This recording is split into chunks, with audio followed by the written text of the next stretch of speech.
Doon siguro yan. Bagay, hangad-hangad mo ito isang ato.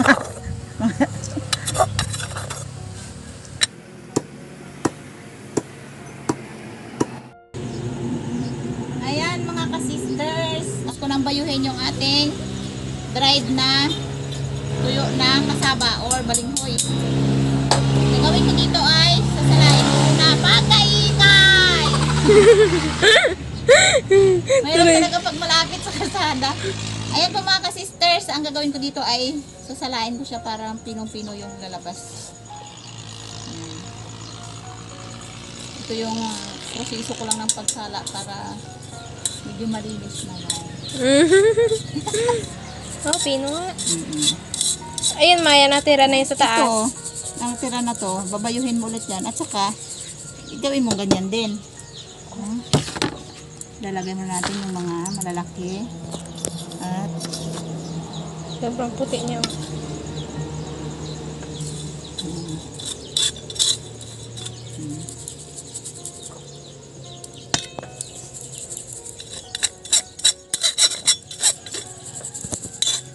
maganda ito ay yung pag marami talaga, pwede mo siyang isala sa kulambo. Tapos yung kulambo ay gagamitin mo rin sa gabi. Kaya doble ang sustansya. Ayan. Kaya ang sa akin ay yung salaan lang sa pagluto. Akala ko yung minimo yung sa kulambo, pampatanggal ng lamok. Pagpatanggal ng lamok yun. Ah, tama ako. Meron naman akong kulambo na malinis. Yan ay... Yung blue? Oo, ayaw ko lang na gamitin yun. Malaki? Bang malaki naman kasi. Ito kasi mas okay siya pag dito lang. Patient lang. Kailangan matagal na proseso to. Ayan. Big.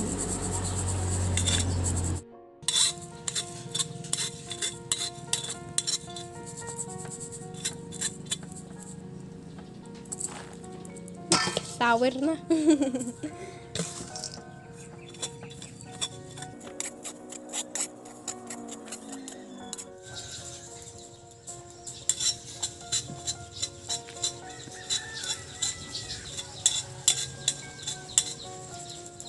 Parang pagod na pagod ka sa sobrang init.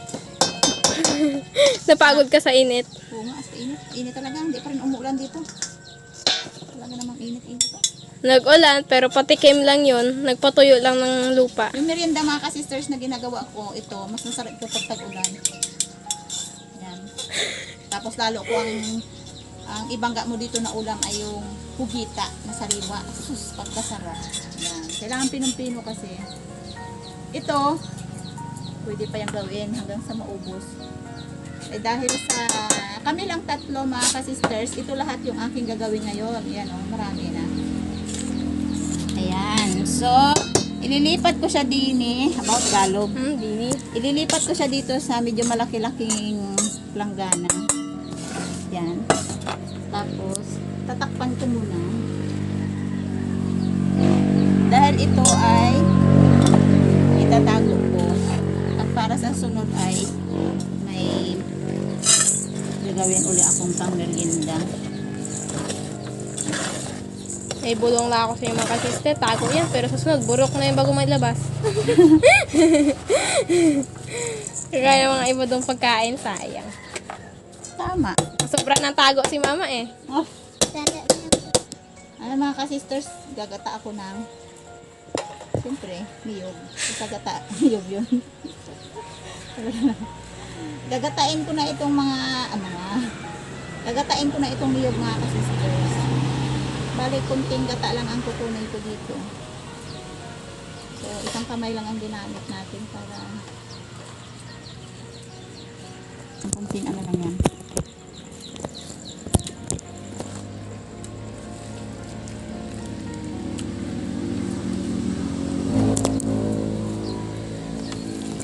Ito yung ating kakanggata.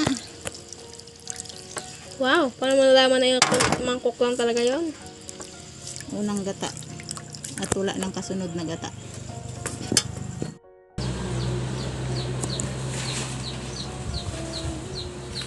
Ayan yung ating na powder na pinakagalapong na o galpong ang tawag sa amin. Pinakagalapong na ng kasaba dried. Kasaba na tuyo. So, ang gagawin ko dito mga ka-sisters ay yan yung gata natin. Ilagay ko siya. Ayan, ilalagay natin si gata. Bale, ang pagkalagay ko ng gata mga ka-sisters ay yung pautay-utay lang. Kasi hindi pwede yung medyo basang-basa talaga.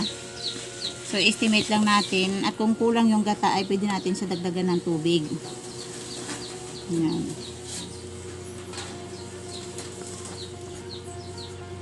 Kaya parang ano pa rin galapong ah. So, dahil nakita ko na parang eksakto lang yung gata natin, inubos ko na lahat at maglalagay na tayo ng asukal. Yan.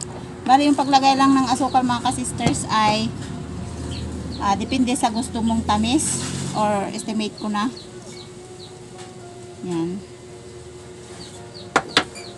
Hindi ko na dinaan siya sa takal-takal kasi nakadepende yan sa iyo kung gusto mo matamis or malasay or matabang. Yan. Dagdagan ko pa ng asukal kasi parang kulang pa. Matamis. Ha? Gusto ko matamis. Matamis. Masarap kasi medyo matamis-tamis yan eh. Yan. So, dahil kulang pa rin sa tubig, sa pinakasabaw niya, ay dagdag tayo ng tubig. At importante mga ka-sisters ay gamit tayo dito ng Kamay. kamay. Kasi kung mag-gloves tayo ay hindi natin masyado mahalo ng mabuti. Talagang ito yung natural na proseso dito sa amin. Talagang kinakamayan kasi kailangan mo talagang imikos-mikos or ipiga-piga. Yan. Tapos, siguraduhin natin ang ating kamay ay malinis. Dahil ako ay katatapos ko lang maglaba at malinis ang kamay ko ay sus, pwede na yan mikos-mikos sa ating ginagawa. Yan. Masarap ng mga ka-sisters. Habang hinahalo ko yung ganitong galapong ng tuyo na balinghoy ay may naaamoy tayo na masarap. Masarap ang amoy nito mga ka-sisters. Parang katakam-takam na kaagad na hindi pa naluto. Good or bad? Good. Yeah, mga nasa palibot natin ay mga pamangkin ko din mga ka-sisters. Dito yung isa.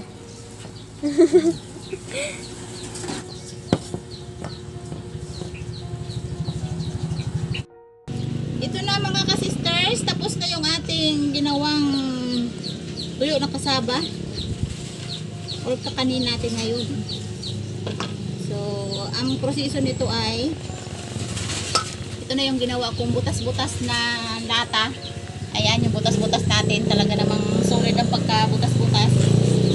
Ito ay kondensada mga ka-sisters, oh. Ito ay talagang sadyang malinis. Ayan, kailangan natin i-sterilize pa yan. So, ang pagkalagay niyan ay ganito mga ka-sisters. Yan. Tapos, Para saan yung butas? Bali, utay-utayin ko lang ng pagkalagay. Kasi hindi, mas maganda mga ka-sisters yung talagang hindi siya bilog-bilog. Yung talagang durog na durog Pino. siya. Yung pinong-pino. Kaya kailangan ang pagtubig mo ay talagang hindi masyadong tubig. Hindi Kasi naman kulang ang nagadikit-dikit tubig. Ito yung masarap pang negosyo mga ka-sisters. Pang business. Kala ko mais bagay yung ano yan, gamit nyo dati. Hindi. Ito oh. Yan. Yan. Utay-utay ang pagkalagay. Yan. Tapos ang ginagawa pa yan ganyan oh. Ito. Ah, Ang paglagay niya mga kasi parang i-ano mo siya. Kaya kailangan talaga malinis ang kamay mo. Yan.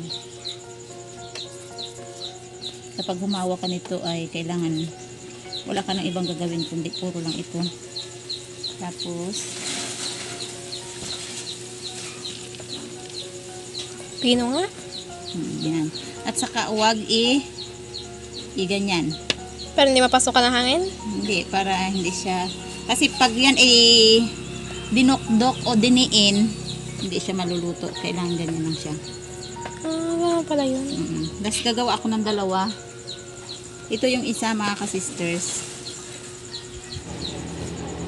Yan. Tapos lagyan natin ng konting buko. Yan.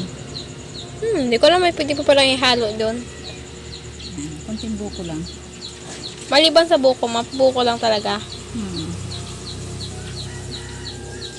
Sa Iloilo yan ang maganda niyan yung may kalamay na kulay pula. Yan. Yung nilagyan ng kalamay yan.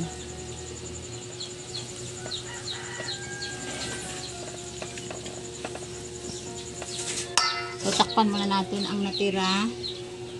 Tapos pag naluto, lagyan ulit. Yan. Takpan muna natin habang nire-ready natin yung ating lutuan.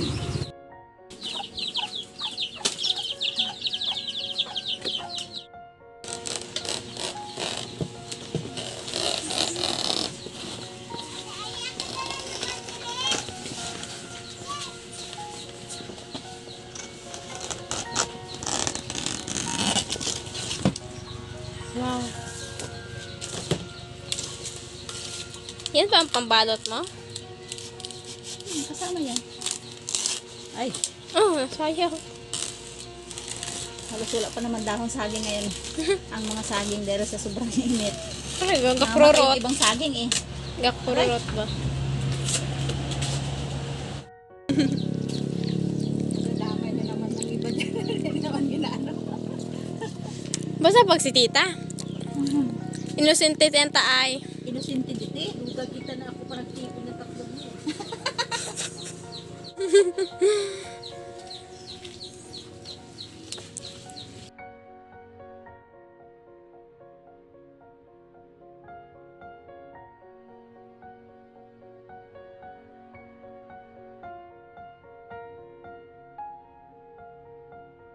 Di ba sa life ganyan din? Bago ka mag-success ay maghirap ka muna. Eh, tama. Shortcut yan ang galingan lalo Ah, ng sa taas. Ayan. Jen, nahanap mo na, Jen. Hanapin mo, be. Hindi ko alam. Di ba, damihan ng darwahon mo gusto para magkapilahan? Pag na daw ng saging ilagay mo ganyan. Ay, lata. Lata, akibang lata. Tapos, Yung lata na yun, may buslot. ha? Ano pa ga? Pakit ng kaldero na may buslot sa... Pag nilagyan ng tubig, kailangan ganyan siya. Ah. Pero, alas 3 ng gabi lang si Ina nagpunta. Para lang daw magbasa. Sila. Magabi? Hapon?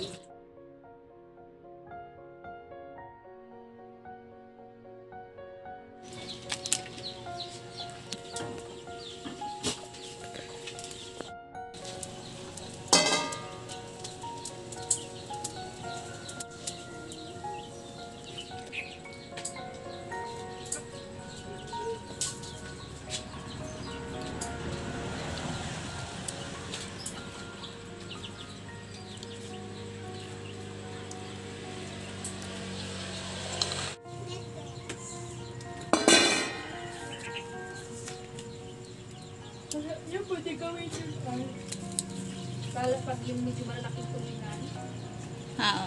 pag i-try Punong-puno. Huwag mong puno eh. Pwede rin puno pero dapat buwaghag. Pag ano yan, pag mainit. ka namin taran sa Hindi pa yan.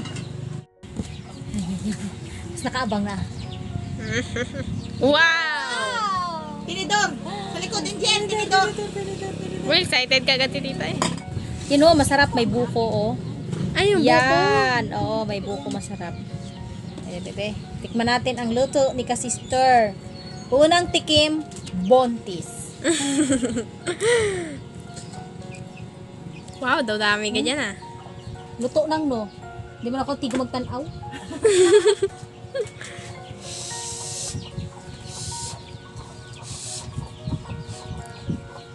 Bu, grabe mainit pa ay. Hi. Sabi pa mainit. Mainit.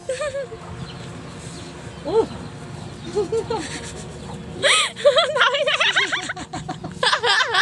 Sabi ba mainit? Masarap. Pero mainit. Ang tamis? Sakpan tamis. Diba? Amoy gilik, amoy antik. Mumar akong gusto dati. Diba? Amoy antik.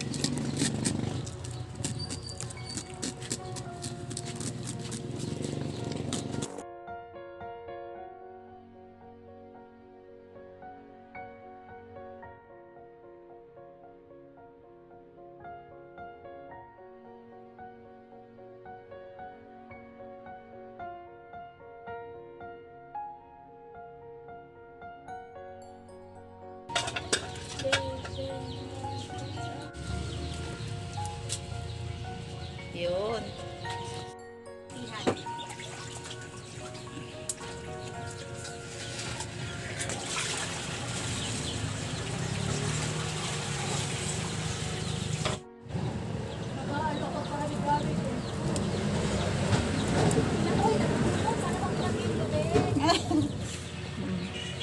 Hindi man na siya mahalata. Pero kung tutusin.